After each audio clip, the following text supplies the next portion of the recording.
a healing, but the Lord took her anyway. So when I pulled up one of the definitions for trust, it says come on here, y'all know it says trust has two purpose prior yeah meanings. Trust you is feeling of faith, feeling of belief in the rehabilitation of a good of goodness of someone or something. And then another was a legal agreement called a trust, where a trustee holds holds assets for the beneficiary of the beneficiary. The act of a trust involves holding the assets in charge. So that means they are in charge of it. Whatever somebody leave, if somebody passed and they put in their will, they have a trust where someone is in charge of their items they leave behind or whatever. And to trust, to believe in something, for instance, I got a safety box. I bought that box. As a matter of fact, I got two because Sean gave me one. And we put our items in those boxes and lock them down and pray if the house or something catch on fire, the items are safe in that box. So you put all your personal information and stuff in that box to keep it safe. And I have two scriptures on it. I told Pastor it's going to be short and sweet.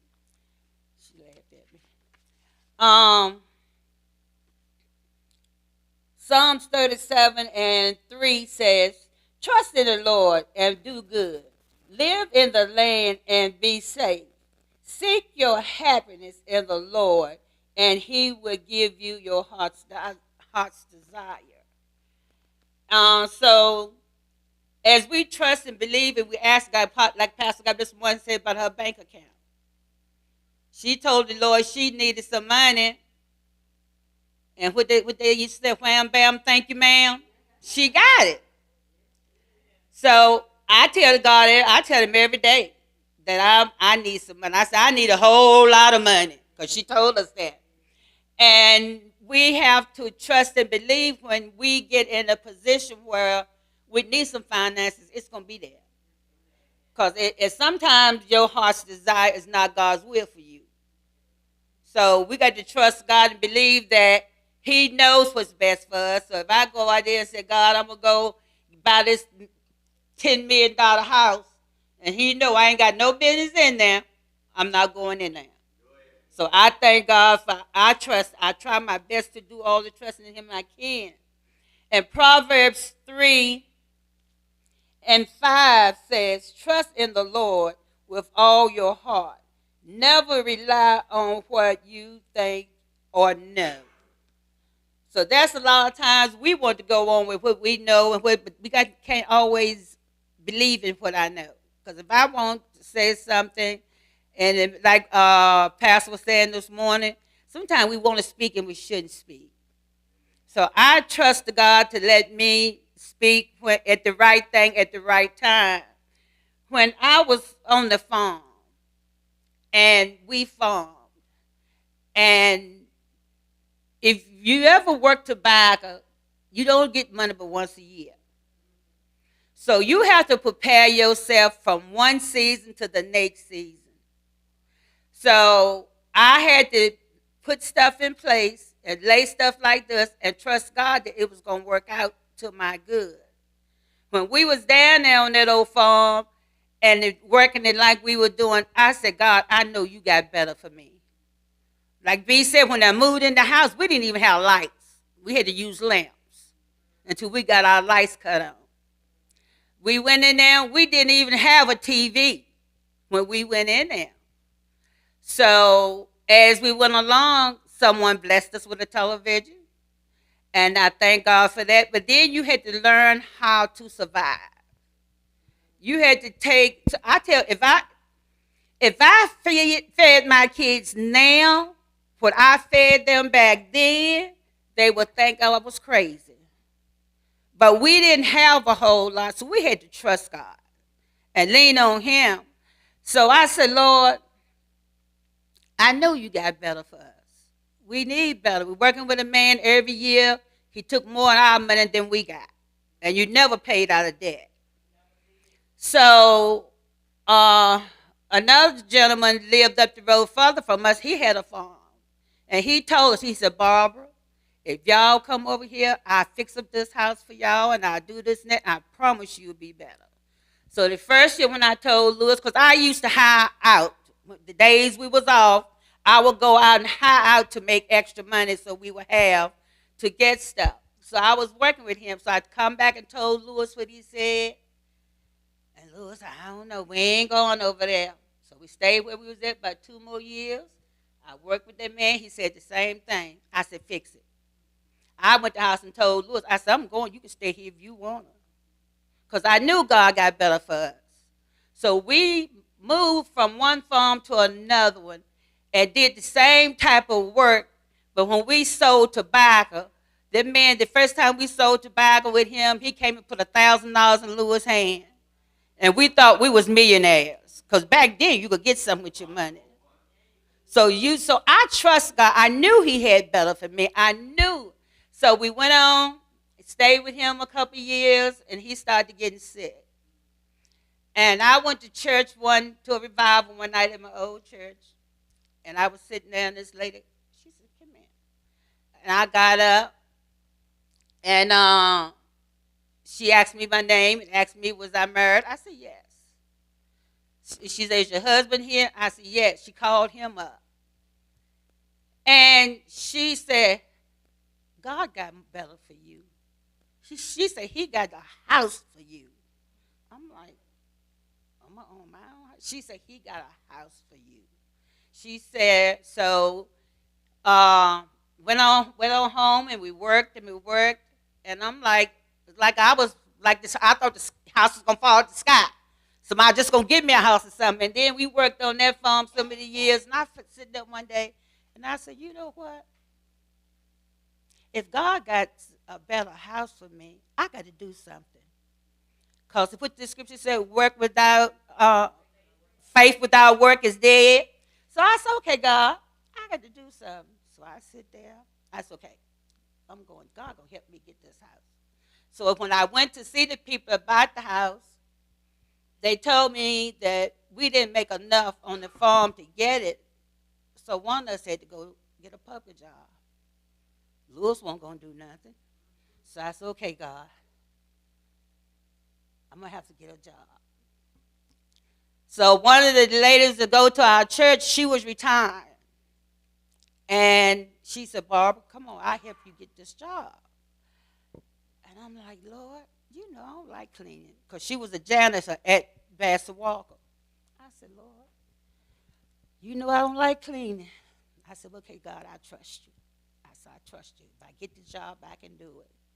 Because I'd rather be in the battlefield doing field work than housework any day. Went there, I don't know how many times. The man, the boss would tell me, come interview here. Every time I got there, it was an excuse. I didn't have the interview. I didn't get that job. So finally told me to hide in house. I said, oh, God. I said, what am I doing now? So one of the ladies told me, she said, go put in the application to work.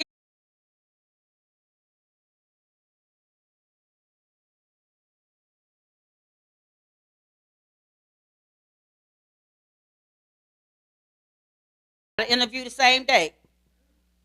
I said, okay, God, thank you. So we talked. He gave me he said, you're going to be seaming. That's putting your sleeve in your shirt. I said, oh, God. I ain't never worked a sewing machine in my life. I was scared. I said, but God, I trust you. I trust you.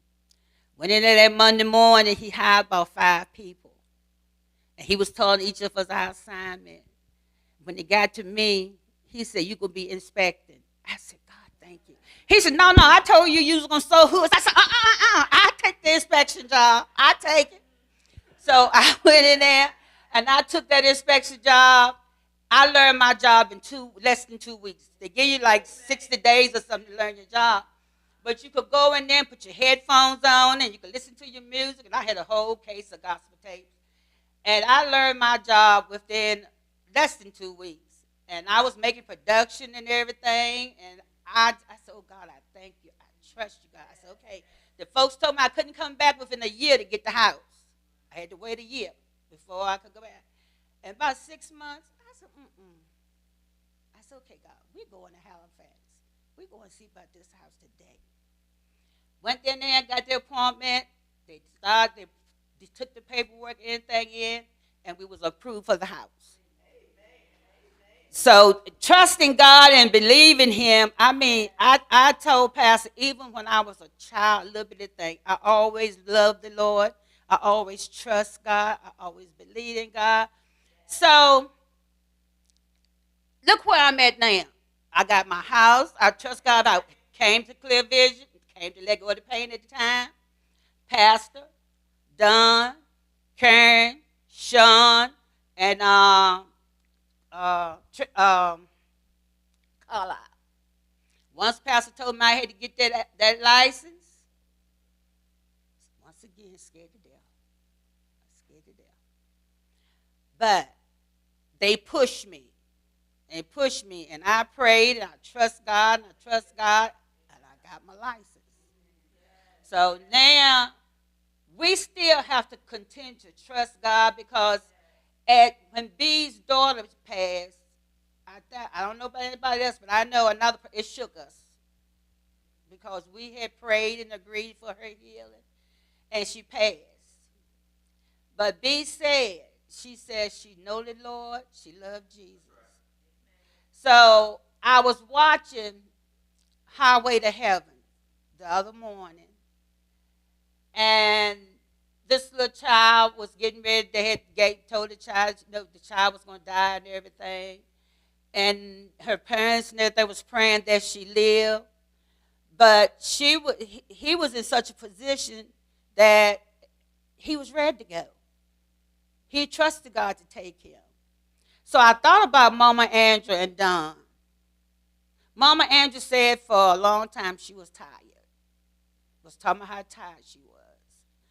And when I went to see her that Saturday, when I left there, we had prayed and everything, but I know what God had in plan for her. Don, he went through so much. He suffered. Everything, even though we were praying for our loved ones to stay here, they were praying for God to take them. So just like we trusted God to do a healing, God knew what was best for them. So they trusted God to just take them on home and take them out of their pain and everything. So as we live day to day, we got to trust God. Like the pastor said, know all the turmoil in the world and stuff. We have to trust God that we His people and He's going to take care of us. I tell my daughter the other day when she moved and got everything, that child was so blessed. When she went in that trailer, she didn't have nothing. But her trailer is furnished in every room because people blessed her. And I tell her, baby, all you got to do is trust God. So me, sometimes it gets a little weak because I know when my sons passed, I know my faith is not as strong now as it was then. I'm getting better. I ask God every day to strengthen me, to heal my unbelief. Because I sit there with my youngest son, and at first I was praying and asking God, because we had an awesome revival that week. This man from Maryland had came, and he was talking about miracles and believing and trusting God. And I knew when he got hurt that I trust God, that I knew God was going to heal him, that I knew he was going to get up out that bed. But as days went by, and they told me the condition he was in, and what the condition he was in if he survived, that I said I was still praying for a miracle. I was asking God for a miracle. We just talked about miracles. Trusting you and believing you, and we're going to have miracles and stuff. I said, God, we just had an awesome revival. So after I had been there with him 10 days, well, on the 8th day, they told On the ninth day. They told me that they was going to take him off life support. Was nothing else they could do for him and everything. So they put us in hospice and put us down there. And I called the girl. I mean, they put us in a room. You talking about fancy. You thought you was in some hotel or another. So I called the girls, and they was telling her, he told me, he said he can lay there for a day. He might lay there for 2 months. He might lay here for a year. And I called the girls and told them about the rooms. And they said, okay, Mom, we're going to be up there tomorrow. We're going to stay in their room. I said, no, you ain't. She said, Mom, why? I said, just come on tomorrow. And I laid there, and I talked to the Lord, because you could hear him breathing. Oh, my God, he breathed so loud when they took him off that machine. But the way he was broke up and everything, they said if he come out of that coma he was in, he'll be paralyzed from waist down. I laid there that night, and I talked to the Lord. I said, Father, I said, I trust you. I said, you're going to either heal him or you're going to take him. I said, I'm not going to sit here every day for months and months and year. I said, Father, I trust you to do what you know best. And I laid there now on this little one of the bench they have. I laid there about 12:15. And about 12:20, his bed, I was laying my head this way, his bed was over there. It was such a noise over there in that corner around that bed. I jumped up. What's that? And I didn't see nothing. I laid back down, and I nodded off. I woke right back up. By the time the nurse came in the room was silent. You couldn't hear a thing. And she said, she stood there a minute. I said, what is it? She said, give me a minute.